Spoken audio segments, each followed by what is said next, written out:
¿Cómo comienzas tú el estudio de Guyana, pero desde el punto de vista de su riqueza petrolera? Bueno, Andrés, es una cosa que para mí fue una crítica que yo mismo me hice y al mismo tiempo le hice a mucha gente cuando se habla mucho sobre el territorio terrestre y no se entendía un tema importantísimo que es la proyección marítima que este territorio y que la reclamación toda tiene, la proyección marítima y todo lo que significan los recursos petroleros en esa área. Y es allí cuando me surge la duda y comienzo a investigar y a conocer mucho más sobre este tema. A partir del año 2011, 2013, cuando se comienzan a conocer las principales eh, prospectivas que la compañía ExxonMobil estaba haciendo en el mundo y que en ese momento tenían como foco la proyección marítima del Esequibo. Y ese petróleo estaría en aguas que serían una extensión del territorio Esequibo. Están en una región que es la proyección marítima. Es una región que hasta hoy no hay un límite real creado o hecho, porque los límites entre países hay dos maneras de que se puedan establecer. Una es entre las partes, cuando dos países llegan a un tratado de delimitación o cuando presentan la controversia ante un tribunal y con base a una jurisprudencia y unas leyes y unas reglas y unos cuantos criterios que las partes toman en cuenta, se genera un límite. Pero estos yacimientos están simplemente en la proyección marítima de lo que viene siendo el territorio, que al mismo tiempo es un territorio que está en reclamación, por lo que hasta que no se haya una solución terrestre, no se puede establecer un límite marítimo. Y sin un límite marítimo no podemos tampoco tener en cuenta quién es el verdadero dueño, quién es el país que ejerce realmente la soberanía y la jurisdicción sobre los recursos que están allí. Por eso es que a Guyana le interesa resolver ese conflicto y ha llevado esa disputa ante el Tribunal de la Haya.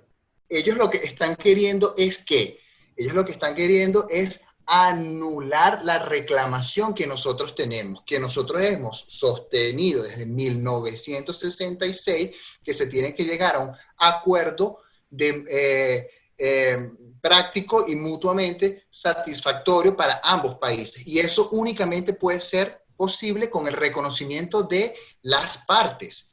Y para eso se tiene que llegar a el establecimiento de un límite.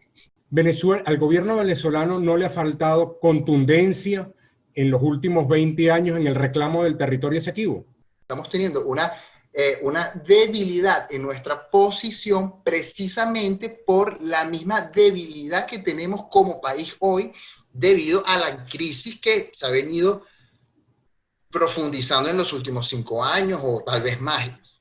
¿Cómo le ha ido a Guyana en el año 2020 desde el punto de vista petrolero que inició su producción?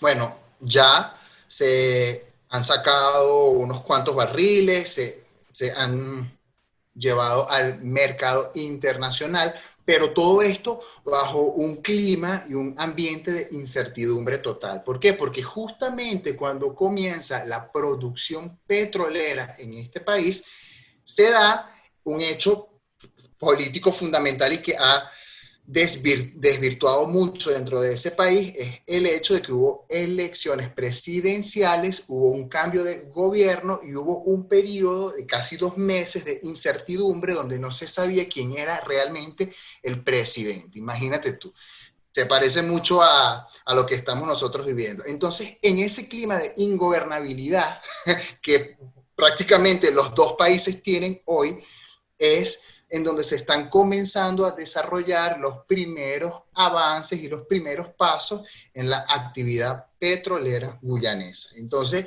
en un clima total de incertidumbre, donde no se sabe muy bien qué es lo que pudiese pasar y donde ya se habla muchísimo de que posiblemente pudiese haber un golpe de Estado. Entonces, ¿a ExxonMobil le interesa que haya una resolución del conflicto? lo que le conviene de todas maneras es que la jurisdicción de los yacimientos quede en manos de un gobierno del cual ExxonMobil tenga de una u otra manera vínculos. ¿Qué importancia tiene para la economía de Guyana el Esequibo? Total por el tema de la proyección marítima. La proyección marítima que el territorio terrestre genera está en una zona donde están los yacimientos petroleros, la segunda cuenca prospectiva más importante del mundo.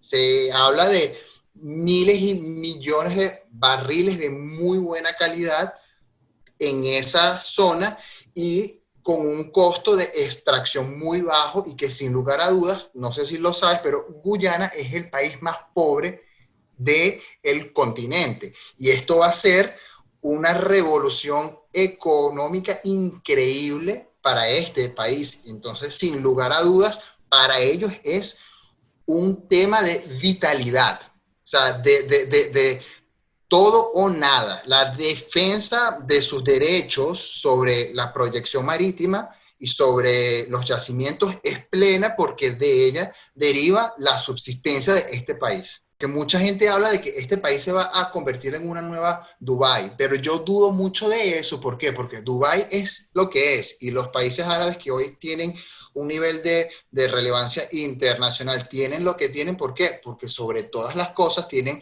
gobiernos totalitarios, donde no hay crisis política interna, lo cual en Guyana es muy diferente, porque como ya te he comentado en otras veces, hay pugnas políticas, están las pugnas raciales que fundamentalmente tienen ellos y que no derivan de pugnas de teoría política, como en nuestro país o como en otros lugares los hay, sino que esta pugna es por temas raciales. Tenemos los afroguyaneses, que son los negros, tenemos los indoguyaneses, que son de raza de la India, y tenemos los amerindios, que son los indígenas de la región. Tenemos una situación donde yo particularmente veo que este país lo único que puede hacer es dar concesiones a transnacionales para que saquen petróleo, lo vendan en otros mercados y a los guyaneses le quede una parte.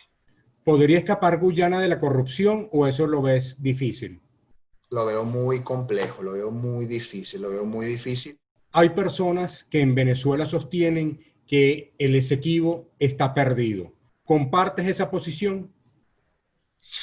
Yo creo que la gente que piensa eso es gente que, bueno, que tendrá su justificación y su razonamiento, pero que desconoce en realidad cuáles son los argumentos que nosotros tenemos para reclamar la justa soberanía sobre el territorio. Porque cuando comienzas a leer y comienzas a entender, te vas a dar cuenta totalmente que los argumentos y los chances que tenemos para recuperarlos son realmente válidos y que totalmente pueden adaptarse a unos enfoques y a unos desafíos de geopolítica que nuestro país debe tener y que debe defender.